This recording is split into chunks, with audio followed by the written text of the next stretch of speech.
The overwhelming joy that swept through Porthmerryn on the night of the cat's return was fragile, like sea foam. It dissolved by midday, replaced by a thick communal dread. The village transformed from a search party into a somber support group. The Seaview Café hummed not with gossip, but with low, urgent comparisons. As yours stare at the wall? Mine won't touch his favorite food. The central figure was the village vet, Dr. Alistair Croft. His small clinic became a triage unit. He would later say that after the 10th identical examination, he felt physically ill. This was no coincidence. It was a signature. The protocol was rigorous. Each cat was photographed, weighed, and examined. The scar was always the same, 5.1 centimeters long, 2 millimeters wide, located between the 4th and 5th thoracic vertebrae, perfectly parallel to the spine. The edges were clean, not ragged. There was no inflammation. It was, as Croft described it, a healed wound without evidence of the healing. The blood work revealed elevated white cell counts and strange minor electrolyte imbalances across all the animals. But it was the behavioral changes that defied explanation. Eleanor Trethewey kept a journal. She wrote that Mabel no longer recognized the sound of her food tin, that she circled the room 3 times before settling, as if performing a ritual, and that she stared at a blank corner of the ceiling for hours. Ben and Chloe Hargreaves set up a camera.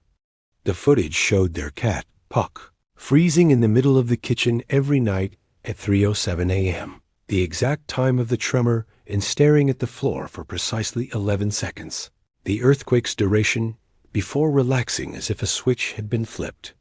Lily Chun's kitten, Sudica, exhibited what an expert would later call displaced predation, stalking and pouncing on nothing, then hissing with an alien violence.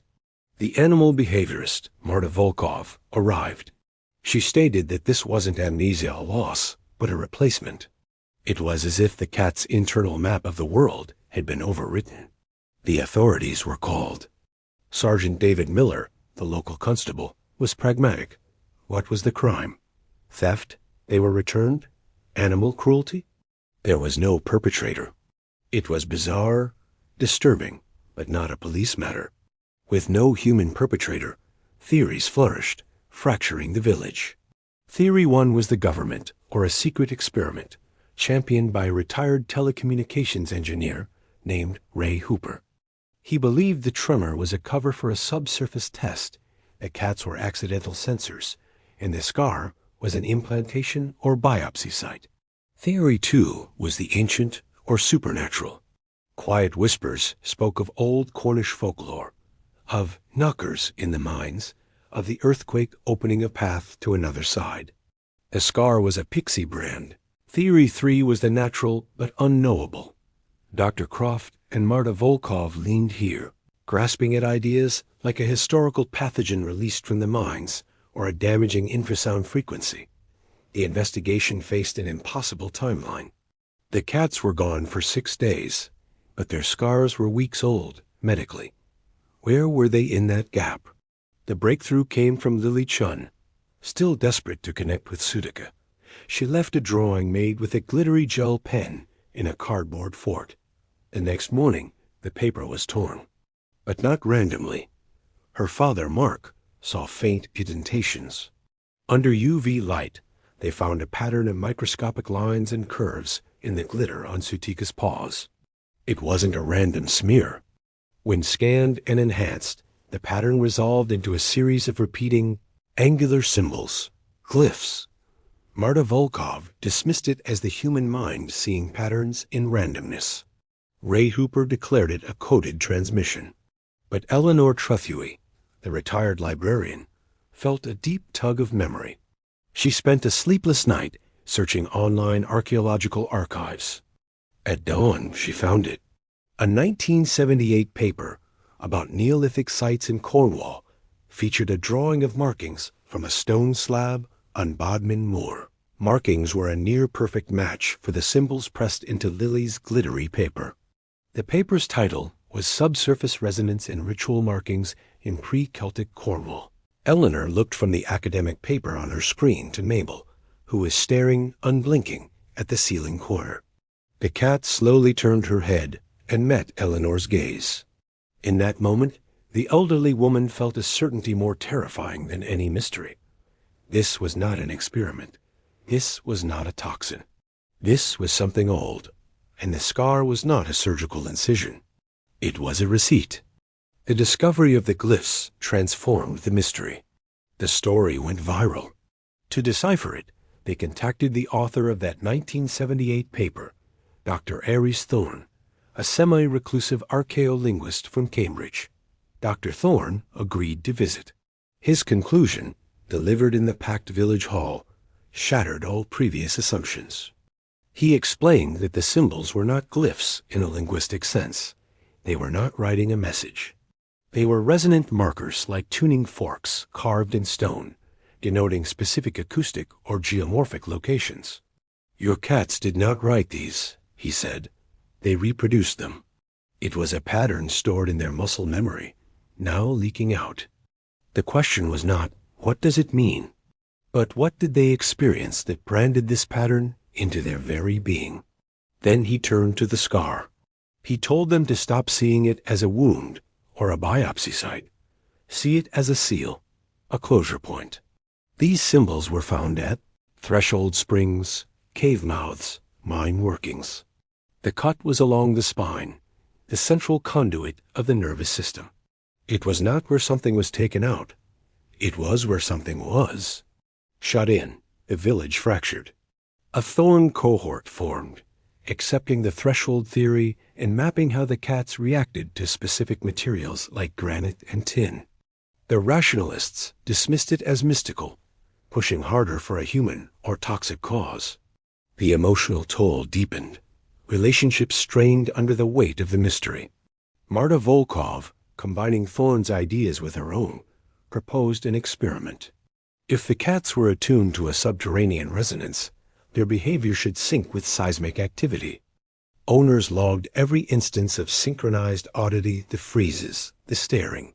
Ben Hargreaves wrote a program to cross-reference these times with data from the British Geological Survey. For 2 weeks, nothing. Then, one Tuesday afternoon, multiple cats across the village simultaneously turned to face their northwest walls and began a low, rhythmic chattering. The timestamp was 2:14 p.m. Ben ran the cross-reference. At that exact second, the Geological Survey registered a minor, imperceptible microtremor, magnitude 0.3. Its epicenter was directly beneath the northern edge of Porthmerryn. The cats were reacting, in real time, to the shivering of the earth. Guided by this data, and Thorne's interpretation of the symbols as marking a junction between deep water and hard stone, a small group searched the northwest cliffs. They focused on a secluded, overgrown cove called Keeper's Drop, where a freshwater spring seeped from the cliff below an abandoned tin mine. There, hidden behind ivy, they found it. Carved into the living rock beside the spring was a large, intricate panel of symbols, more complex, but unmistakably from the same family.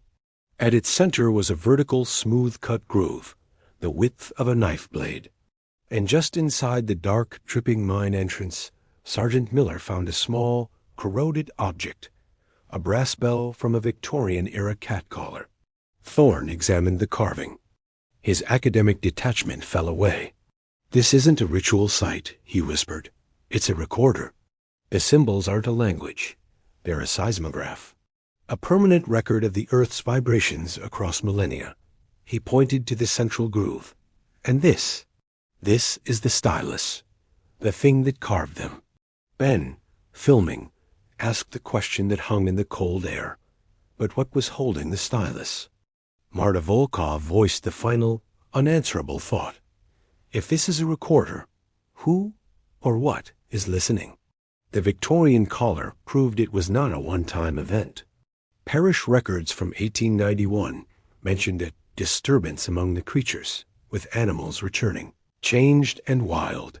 A geophysical survey revealed the truth behind the panel.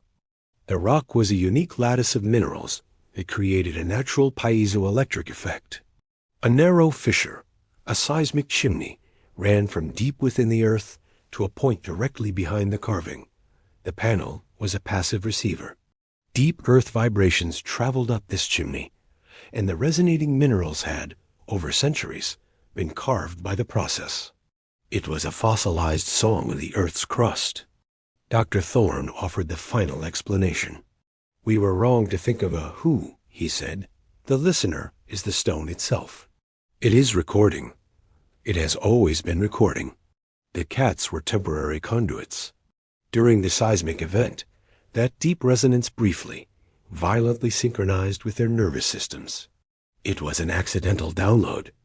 The scar was the psychic burn mark. The glyphs were the data, expressed through obsession. In the present day, Porthmerryn has settled into an uneasy peace. The panel at Keeper's Drop is now a fenced-off archaeological site, the fencing feeling more like containment than preservation. Eleanor Trethewey and Mabel still live together.